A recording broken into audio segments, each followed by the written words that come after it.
मित्रों, भगवान विष्णु कहते हैं, इन चार परिस्थितियों में स्त्री से कभी प्रेम नहीं करना चाहिए, चाहे वह कितनी भी प्यारी तथा सुंदर हो। मित्रों, एक बार की बात, देव मुनि नारद पृथ्वी लोक का भ्रमण कर रहे थे। तभी उन्होंने देखा कि पृथ्वी लोक पर सभी स्त्री तथा पुरुष प्रेम में विलीन थे। तभी उन्होंने अपने मन में विचार किया कि मनुष्य को यह नहीं पता कि किन परिस्थितियों में स्त्री से प्रेम करना चाहिए तथा कौन सी परिस्थितियों में प्रेम नहीं करना चाहिए। तभी देव मुनि नारद भगवान विष्णु के पास जाते हैं।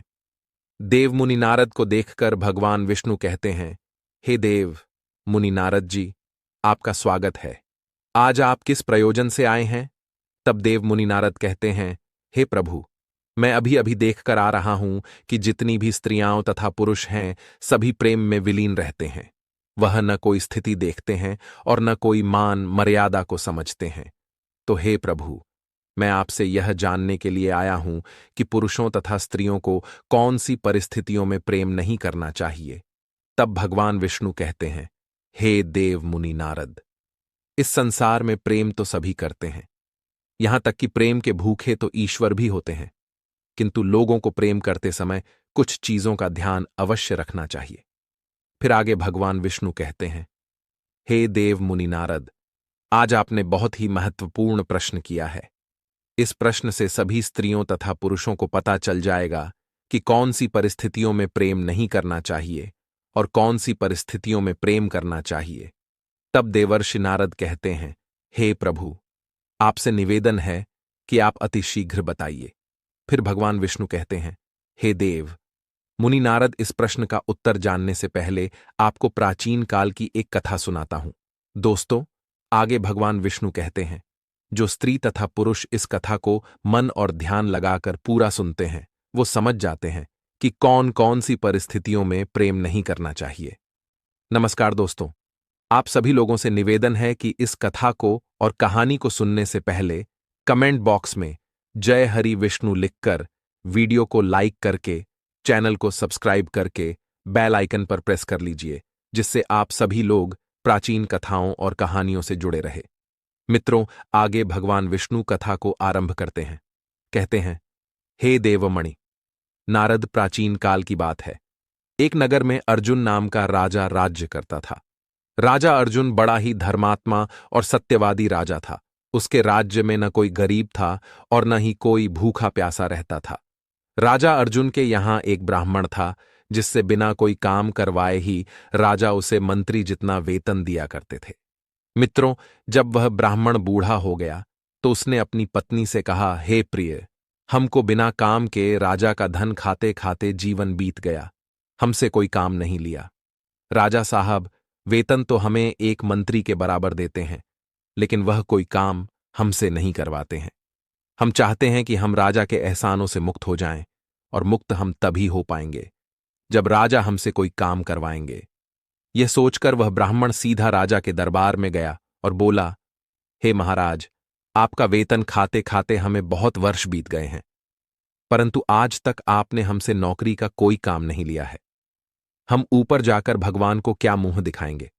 इसलिए हमारी आपसे यह इच्छा है कि आप हमसे कोई काम करवाएं, जिससे हमें अपने आप पर कोई उधार चढ़ा हुआ महसूस न हो। ब्राह्मण की बात सुनकर राजा अर्जुन कहने लगा, देखिए ब्राह्मण जी, वैसे तो हमारी यह प्रतिज्ञा है कि हम किसी ब्राह्मण से कोई काम नहीं कराते, लेकिन आज आप ज्यादा कह रहे हैं, तो हम तुम्हें एक काम बता रहे हैं। आप उसे कम को करके आना।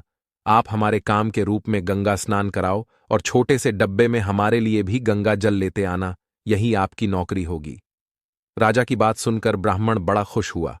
वह तुरंत अपने घर आया और अपनी पत्नी से बोला, हे भाग्यवान, आज मैं राजा के कहने से गंगा स्नान करने जा रहा हूं। ब्राह्मणी बोली, हे स्वामी, यदि आप गंगा स्नान के लिए जाओगे तो मैं आपके जाने के बाद अन्न जल कैसे ग्रहण करूंगी? आप तो जानते ही हैं कि मैं आपके दर्शन किए बिना अन्न ग्रहण नहीं करती हूं।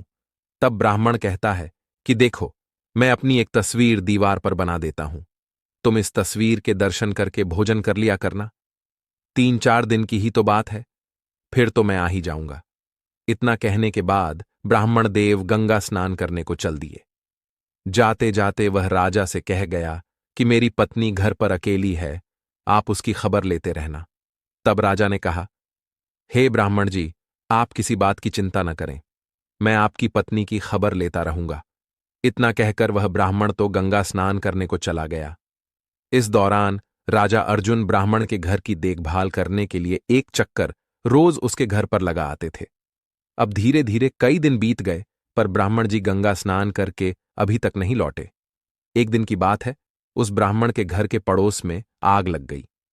लोगों ने आग को बुझाने की बहुत कोशिश करी, लेकिन आग नहीं बुझ पाई। अब तो धीरे धीरे आग ब्राह्मण जी के घर में पहुंच गई। उस समय वह ब्राह्मण घर के अंदर दीवार पर बनी अपने पति की तस्वीर के दर्शन कर रही थी। आग जब पूरे घर में फैल गई तो वह ब्राह्मणी अपने पति की तस्वीर के आगे खड़ी हो गई। सोचने लगी, कहीं मेरे पति की तस्वीर आग में न जल जाए। लेकिन उस तस्वीर के साथ ही साथ ब्राह्मणी भी जलकर मर गई। राजा को जब खबर मिली तो राजा भागता हुआ आया और ब्राह्मणी को मरा देखकर उसे बड़ा दुख हुआ। सोचने लगा, यह क्या हो गया? अब वह ब्राह्मण मुझसे पूछेगा तो मैं उसे क्या जवाब दूंगा? राजा इसी सोच में बैठा था कि इतने में गंगा स्नान करके ब्राह्मण भी लौट आए। घर जाकर उसने देखा कि आग में जलकर ब्राह्मणी मर चुकी है, तो वह क्रोधित हो उठा और राजा से बोला, हे महाराज, गंगा स्नान को जाते समय मैं आपसे कहकर गया था कि मेरी पत्नी की खबर लेते रहना, लेकिन आपने मेरी पत्नी की खबर नहीं ली, इसलिए वह आग में जलकर मर गई। मैं तुम्हें श्राप अवश्य दूंगा। ब्राह्मण देव को क्रोधित देखकर राजा हाथ जोड़कर बोला, हे ब्राह्मण देव, इसमें मेरा कोई दोष नहीं है। मैंने आपकी पत्नी की खबर ली थी, लेकिन आपकी पत्नी दीवार पर बनी हुई तस्वीर को बचाने के लिए घर से बाहर ही नहीं निकली, इसलिए वह जल गई। अब जो होना था वह तो हो गया। आप अपने क्रोध को शांत कीजिए। मैं आपकी पत्नी को जीवित करने का प्रबंध करता हूं, चाहे कुछ भी हो जाए। आप बस हमें 1 महीने का समय दीजिए। इतना कहकर राजा ने ब्राह्मणी की लाश को तेल में रखवा दिया और कहा कि आप 1 महीने का इंतजार करें। राजा अर्जुन अपना राजकाज मंत्री के भरोसे छोड़कर अमृत की तलाश में चल दिया। कई दिनों के बाद चलते चलते राजा एक गांव में पहुंचा। वहां एक घर के द्वार पर चबूतरा बना हुआ था। विश्राम करने के लिए राजा उस चबूतरे पर बैठ गया। उस घर में एक बूढ़ी मां और बहू, 2 प्राणी रहते थे। बूढ़ी मां का बेटा बहुत दिनों से काम के लिए बाहर चला गया था, लेकिन जब से वह गया तब से घर लौटकर नहीं आया था। बूढ़ी मां का बेटा देखने में एकदम राजा अर्जुन की तरह लगता था। राजा को द्वार पर बैठा देख वह स्त्री उन्हें अपना पति समझ बैठी। उसने अपनी सास से कहा, हे मां, द्वार पर बैठा व्यक्ति ऐसा लगता है जैसे वह मेरे पति हो। यह सुनकर कि बूढ़ी मां भी दौड़कर घर से बाहर द्वार पर आई और राजा को ही अपना बेटा समझकर उससे लिपटकर रोने लगी। कहने लगी, बेटा, तू इतने दिनों तक कहां था? तेरी याद करते करते मैं तो बूढ़ी हो गई और बहू भी दिन रात तेरे बारे में सोचकर व्याकुल रहती थी, पर तू आज तक हमारी खबर लेने नहीं आया। उस सास और बहू की बातें सुनकर राजा गहरी सोच में पड़ गया कि कैसी बला मेरे गले पड़ गई है। मैं तो अमृत की तलाश में निकला था, पर यहां किस मुसीबत में फंस गया हूं। राजा ने उन्हें समझाया कि देखो, मैं तुम्हारा बेटा नहीं हूं। तुम्हें धोखा हो गया है। तुम्हारा बेटा कोई और है। तुम अपने बेटे का पूरा हाल मुझे बताओ। मैं तुम्हारे बेटे को ढूंढ कर लाऊंगा।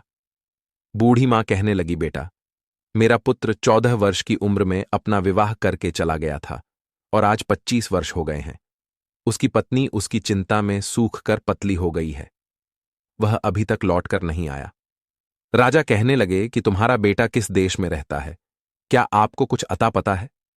बूढ़ी मां ने जवाब दिया, महाराज, दक्षिण दिशा राज्य में एक वीर प्रताप नाम का राजा है, जो 1 किलो सोना रोज गरीबों को दान करता है।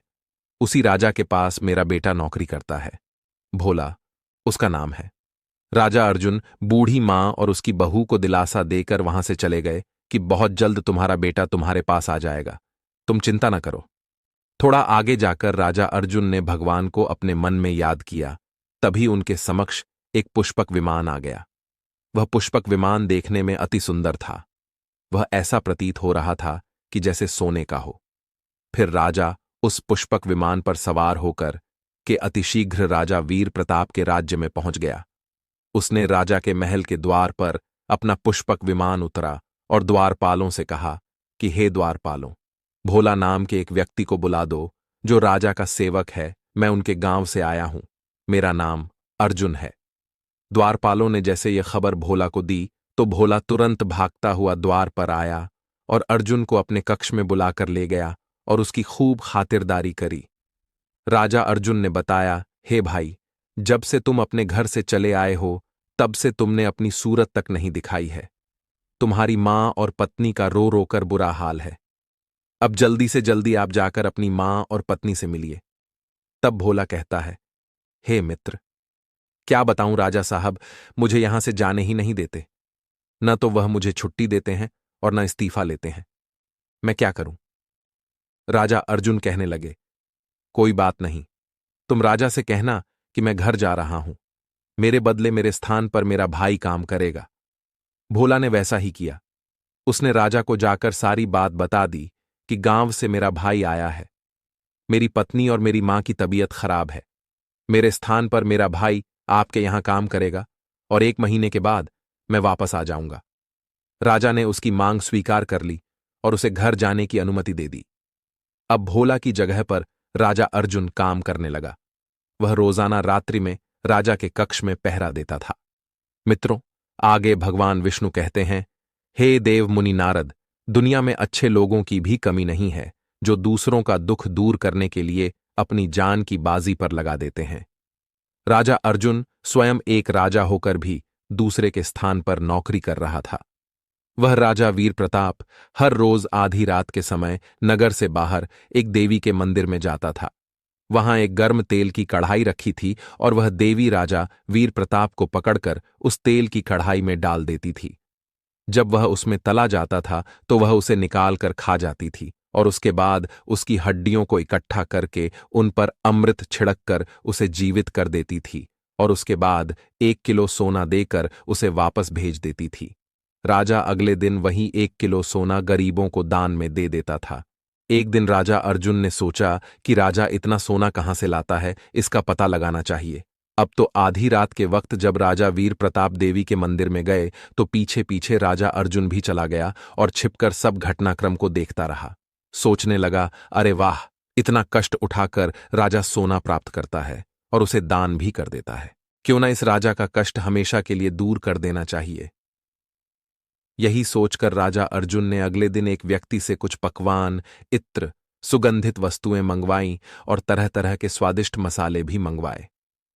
फिर उसने उन मसालों और पकवानों को अपने पेट को काटकर उसमें भर लिया। जब आधी रात का समय हुआ तो राजा ने अपने कुछ लोगों को बुलाकर राजा वीर प्रताप को मूर्छित करवा दिया और उसकी जगह स्वयं मंदिर में चला गया। रोज की तरह देवी ने उसी तरह पकड़कर उसे भी तेल की कढ़ाई में पटक दिया तो देवी ने उसे निकालकर उसे खाना शुरू किया। फिर आज तो उस देवी को हर दिन से अधिक स्वादिष्ट मांस लग रहा था। उसे पूरा खाने के बाद देवी ने उसकी हड्डियां एक जगह पर रखीं और उन पर अमृत छिड़क कर उसे जीवित कर दिया। उसके बाद देवी ने राजा से कहा, अरे राजा, आज तो तूने मुझे बहुत प्रसन्न कर दिया है। तुम मुझसे जो चाहे वह मांग लो। तब राजा अर्जुन ने देवी से 3 वर मांगे। पहले वर में अमृत का कलश मांग लिया, दूसरे वर में सोना बनाने वाला यंत्र मांग लिया और तीसरे वर में कहता है कि तुम इस तेल की कढ़ाई को पलट करके चली जाओ और आज के बाद किसी मनुष्य को मत खाना। इस प्रकार देवी राजा अर्जुन को अमृत का कलश और सोना बनाने वाला यंत्र देकर चली गई। इधर राजा अर्जुन राजा वीर प्रताप के पास लौट गया और उसको स्वस्थ कर दिया। रात के 1 बज चुके थे। जब राजा वीर प्रताप की आंख खुली तो वह एकदम से उठकर देवी के मंदिर की ओर भागने लगा। वहां जाकर देखा तो वहां कुछ भी नहीं था, केवल कढ़ाई उलटी पड़ी थी। सोचने लगा, आज मैं सोना कहां से दान करूंगा। आज मेरी बहुत बड़ी बदनामी होगी। लोग कहेंगे कि राजा के पास ही धन खत्म हो गया। इसी चिंता में राजा वीर प्रताप लौटकर महल में आकर अपने पलंग पर आकर लेट गया। इधर सुबह जब हुई तो राजा के महल के द्वार पर सोना लेने के लिए लोगों की भीड़ जमा हो गई।